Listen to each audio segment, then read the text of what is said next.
Alright, now on to number 7 on my top 10 list, and that is none other than Amy Rose. Now, for some of you that may not know the backstory of Amy Rose, let me explain. Amy Rose first debuted in the Sonic CD e-game Sonic CD in 1993. However, she originally debuted in a Magna comic a couple years before. Sega, I guess, bought the rights to her to use her in the games, or so they can use her in the games. Now, at first, she was known as a fan of Sonic's that wrote in letters and just basically wanted to be around Sonic. However,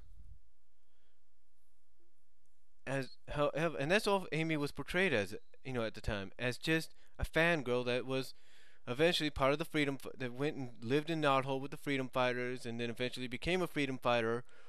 When she used what is known as the Ring of Acorns to wish herself older. Of course, the wishing herself older was to tie in with the Sonic Adventure comic book adaptation of that game.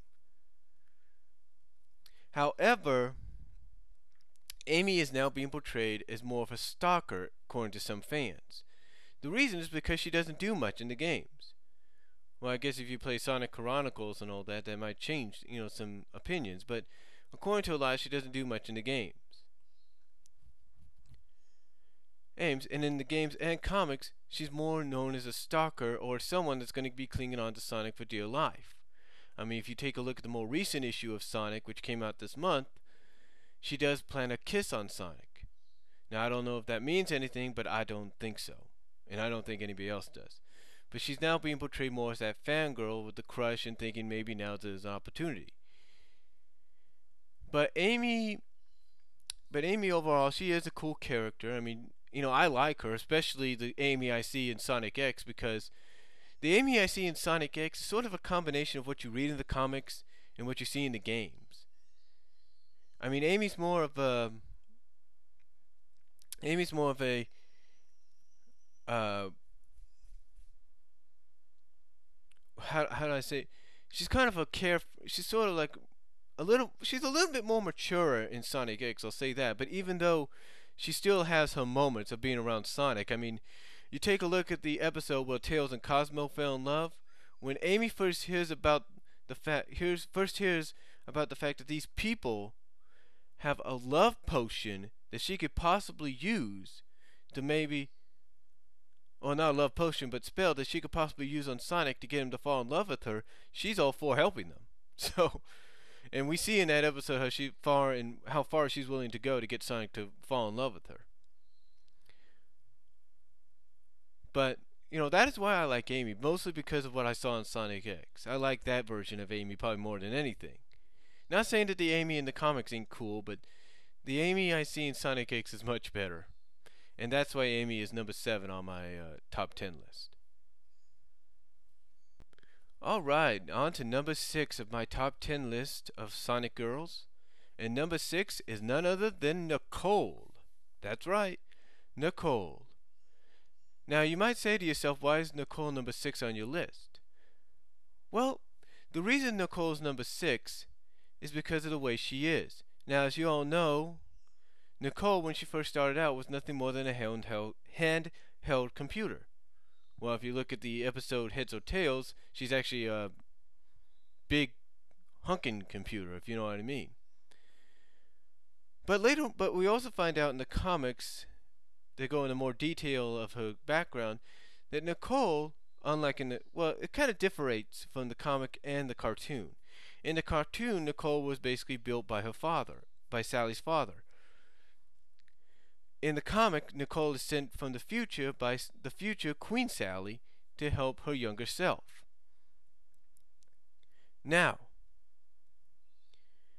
as we find out later on, Nicole, during a freak accident, switches bodies with Sally, and thus is allowed to explore what it's like to be an actual living, breathing, being.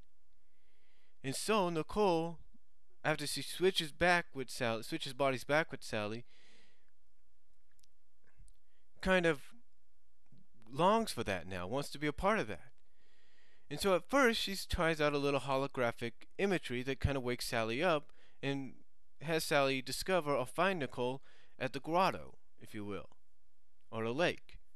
And then later on in issue 176, Nicole reveals herself as to being the one that used the nanites that were left behind by Adam to rebuild the city into a new Mobotropolis, thus also allowing her to finally keep her physical body, even though she can only keep it physical in the city because she has control over it. And throughout the whole time, Nicole has started to slowly develop more Mobian real-life traits, emotions, feelings for others, things like that, which has definitely made Nicole more of a fan favorite than she's ever been throughout her entire career, or throughout her entire run in the series. And that is why Nicole, to me, is number 6 on the list, because give her time and she'll probably be in the top 5. But right now she's number 6, and that's why Nicole's one of my personal favorites. Alright, arriving in at number 5, believe it or not, it's Blaze the Cat. That's right, Blaze the Cat is number 5 on my list. Now you might be wondering yourself, why is Blaze in the top 5? Well, the reason Blaze is in the top 5 is because of who she is. Blaze is has become one of the most popular female Sonic characters in recent memory. Now, some people might say it's because she's a princess, right? Well, it's not the fact that she's a princess. She's a princess that can kick some serious ass. Excuse my language, but that is true. She's a princess that can kick some serious ass. She's sort of like the female version of Sonic in many ways.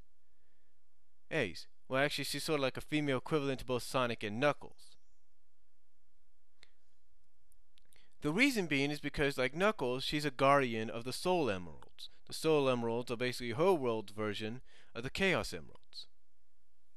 But like Sonic as well, she is fast. She has speed, and she has her own nemesis as well, which is similar to Dr. Robotnik.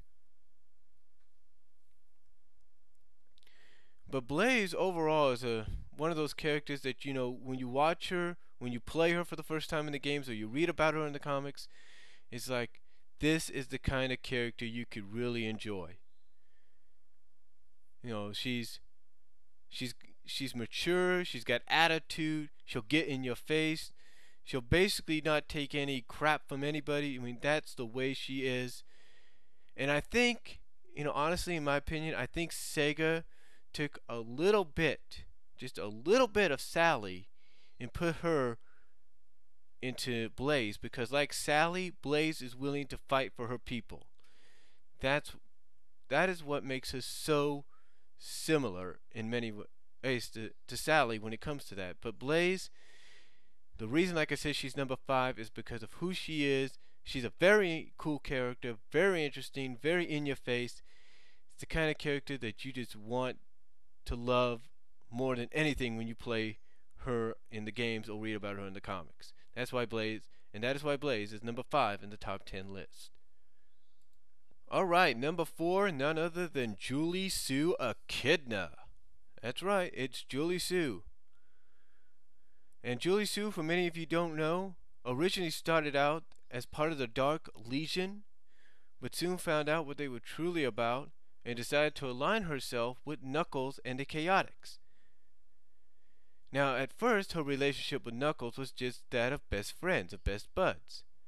But as we read later on in the Knuckles comic books, I don't know if what issue numbers they are right now, 16 or 17, she starts to develop feelings for Knuckles, and vice versa.